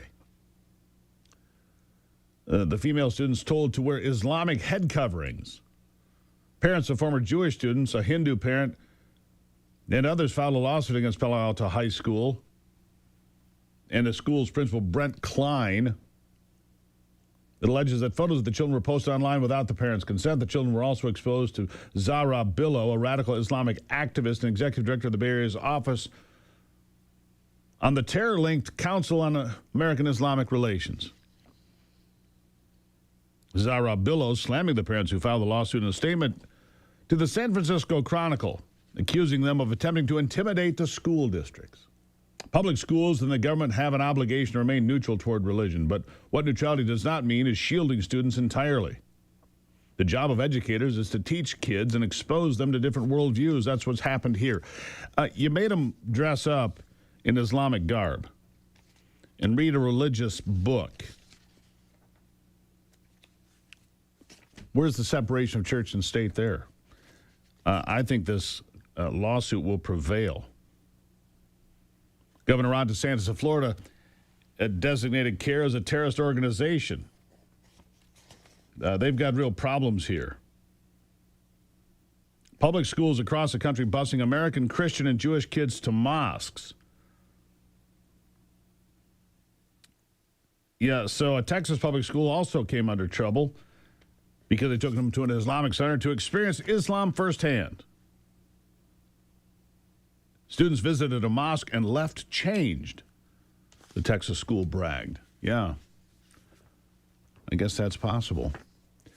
When we come back, lactating steers. Think about what I said, lactating steers. What are we giving the cattle? What kind of injections? What kind of things are we putting into their feed and into their shots? Lactating steers next on Daybreak.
You know, when steers are lactating, you probably should be paying attention if you're a farmer and asking what exactly is going on in the environment here when cattle at feedlots, steers, the boys, are lactating. Molly Engelhardt is joining me now. She is a regenerative farmer and rancher at Sovereignty Ranch. She's been here with us before. She's been on the podcast Forgotten America with Ivy and myself as well. Molly, thank you for being here. Thank you so much for having me this morning. So why on earth would a steer lactate? I mean, that's not normal, is it? I don't think that it's normal for male mammals to lactate at all, except for one bat. Of all the mammals, I think that's the only one that normally males lactate. And I don't know the answer as to why they are specifically. I came across a study that was done with Cargill and West Texas A&M, and they studied 20,481 carcasses and found that roughly 1 in 5 native steers, which, I mean, dairy cross steers, which would be a steer that the mother was a dairy cow and then the father was a traditional Angus, likely something like that. And then we're lactating at 1 in 5, and then just plain Angus or other kinds of steers, we're lactating at roughly 1 in 6 steers. I have a hypothesis that it has to do with the implants, the hormonal implants that we put in the ears of cattle, but I don't know. I know that we've been looking at the hormonal effects of those implants on cattle since the 50s. And as far back as the 50s, it mentions udder development as a side effect. Currently in the Merck's Veterinary Journal, it announces that having the udders develop is a side effect, a possible side effect of these So implants. tell me more about this, because this is something I'm not familiar with. I don't raise cows. You do. You at All Natural, of course. But ear tags that introduce hormones into the animal, this is a thing. So not a tag, sorry for if I said that, but it's an implant, and it's like a small little pill that goes in and it releases over 90 days to 120 days. It will release growth hormones. Most commonly, it is estradiol, trabanol, and xeritol, and these are all growth stimulating hormones, but they're 2 of those are estrogen derived. We also know that they're using progesterone and other growth stimulating hormones in these ear implants. And what it's doing is it's saying, oh, the cow is going to more efficiently convert the feed to fat and muscle on the carcass. And my argument is, have you ever seen a young woman on birth control pills? She all of a sudden becomes very efficient at converting her feed into chubbiness. And so what are we trading for this efficiency of gaining weight? And this is a practice that's been happening, like I said, since the 50s. We've been using hormonal implants to grow cattle more efficiently in the feedlot system. It's studies are saying basically between 90 and 94% of cattle are getting at least one of these hormonal implants in their life in the United States. Now, I'm more interested, well, what is causing this? And then what is the downstream effect for humans? If we are that's giving... my question. I just pulled up a chart here, and I'm sure you've looked at these, but for those listening, compared to 1950, we'll just go back to, conventional farming in the 1950s compared to today. Typical carcass weights have gone up 50%. Carcass weights were 600 pounds. Now they're 900 pounds or more. Yes, it has to do with genetics. It has to do with better feed and better practices, but it also has to do with exactly what you're talking about, feedlot practices, it says here. Feedlot practices, very vague, but that means hormones, growth stimulators, all of that. So in the study, the dairy cross steers are lactating significantly more than the plain Angus. And at first I was trying to wrap my head around that. Well, would the fact that they are made for milking, or that's what we've bred them for, but that should not affect the male cattle. If you have a woman who's really good at breastfeeding, has huge parts for that, her brother is not going to lactate because they come from the same genetics. It just doesn't make sense. But what I realized is the dairy cross animals are going into the feedlot system at about 150 pounds versus the native steers are going into the feedlot system at 500 to 700 pounds because they stay with their mother for the first several months on pasture at the cow-calf operation. So it is likely that those dairy crosses are getting additional implants in their ear and having additional hormones. We also want to look at the feed. Soy is very estrogen dominant. And so it could be a combination of all of these different things. We have known for a long time, there's studies of steers that are so feminine that all the other steers are mounting them to the point that they are dying or having to be separated. And so we do know that there is impacts. We do know that mammary development is a side effect for a long time of these hormones. I don't think that this has ever been played out this clearly as this Cargill and West Texas A&M Sure.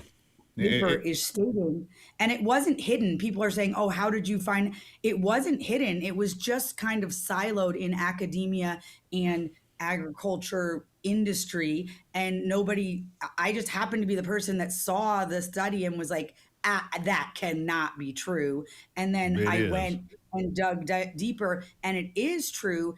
And so they even palpated the animals, tested the milk, and it has similar compounds to female milk. They tested the heifer milk and they tested the steer milk. But I also want to say, just for people that don't raise cattle, a heifer is a female bovine that has not yet had a baby. So it is not normal to be lactating at 55%. 55% is a very high percentage for females that have never had a baby calf to be lactating. That is also not normal. And we are in the middle of a culture war where we are constantly yelling at each other about, is it appropriate or not appropriate to trans our children?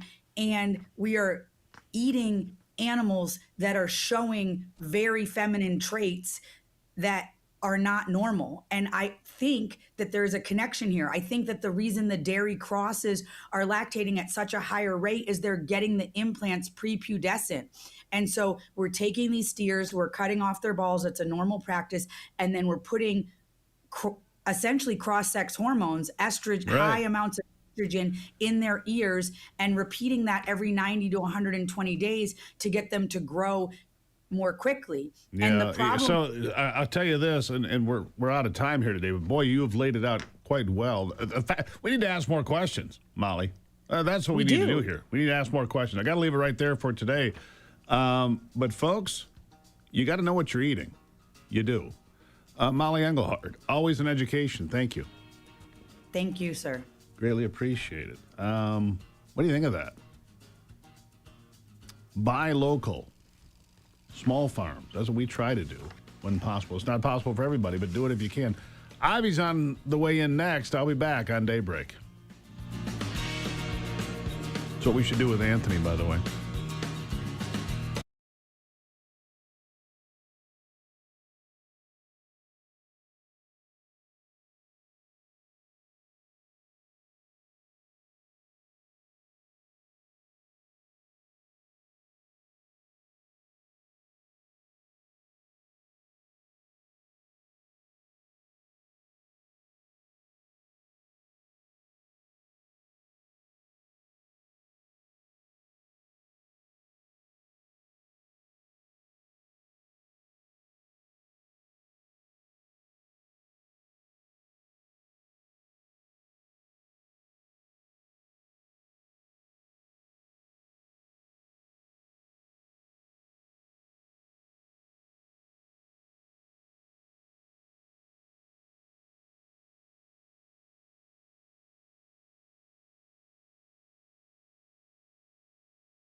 right.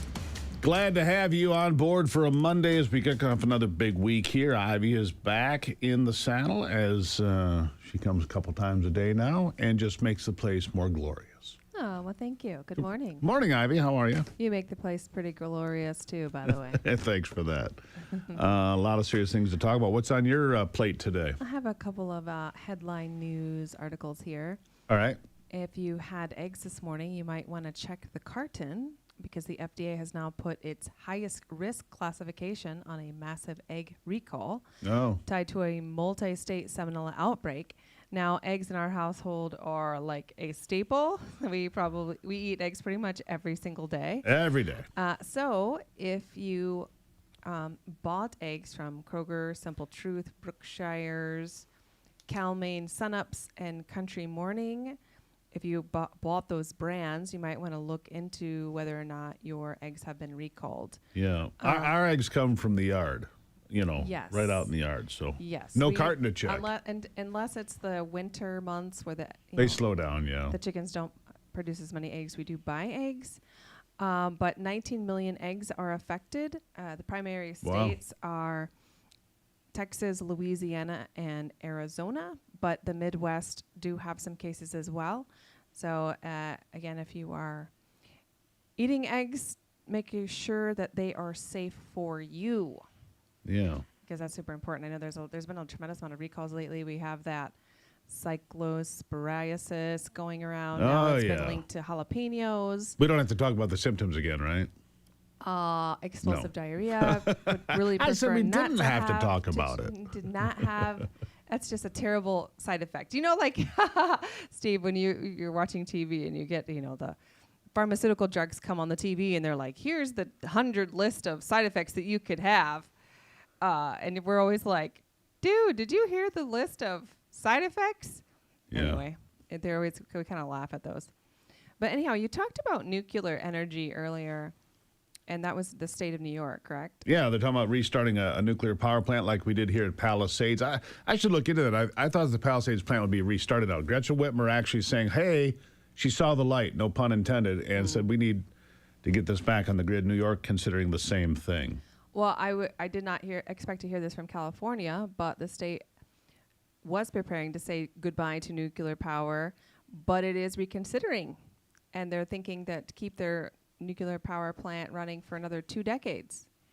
And the reality is, as we know here on our show, green energy is not very efficient. No, it works in some applications. It works some, but the energy density that is needed to power millions of homes, it's just not ever going to happen in solar and wind. Takes too much land for the solar fields or the windmills or whatever.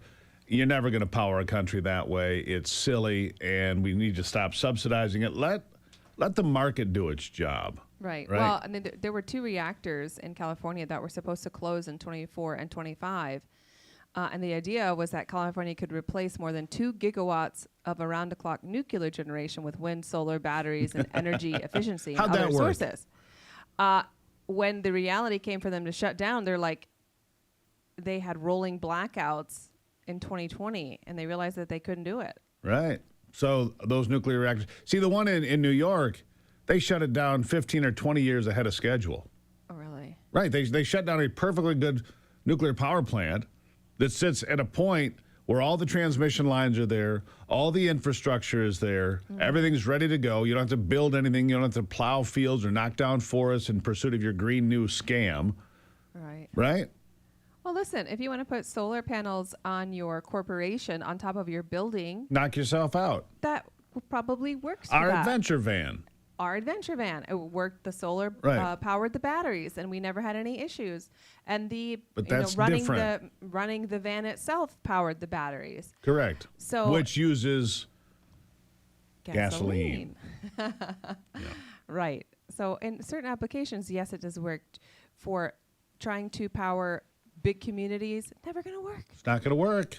So. Never going to work. No. Anyhow. I'm real excited actually about the pursuit of modular nuclear. You've heard me talk about it many times here on the program, but I believe there will be a day when you have a nuclear power station in your house the size of a toaster. And maybe I'm just fantasizing, but I don't think so.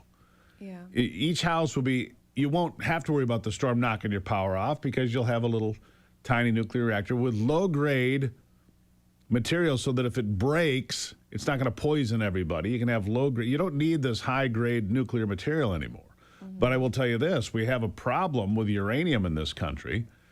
Hillary Clinton sold a lot of it to Russia, and we stopped producing it. I've been to this it's a ghost town in Montana. I've driven you through there, where they used to have a mine for uranium closed in 1984 under the Reagan administration, right? What's that? Bantam?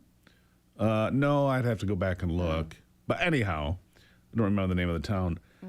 It was, but the point is we have plenty of this stuff. Right. But you have all these regulations and all lots of- these tree huggers and bunny huggers that, you can't do anything, you can't touch. Stop it. Yeah. We have natural resources.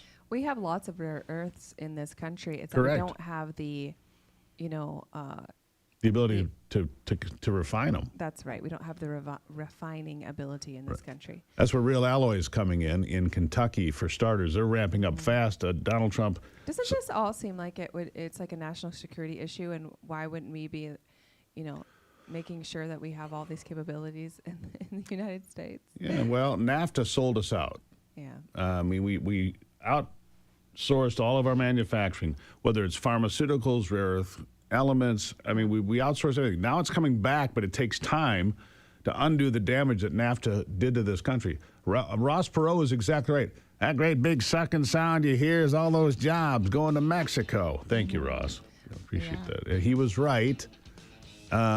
He was right. He was spot on. Anyhow, Ivy, nice to see you today. I hope we have a great week. Well, I hope you have a great week as well, Steve. Love you. Love you too. We'll take a break, get some final thoughts on this program in just a moment.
All right, well, the president says he's playing the long game in Iran, says he's not concerned about the political timing of the midterms or of 2028.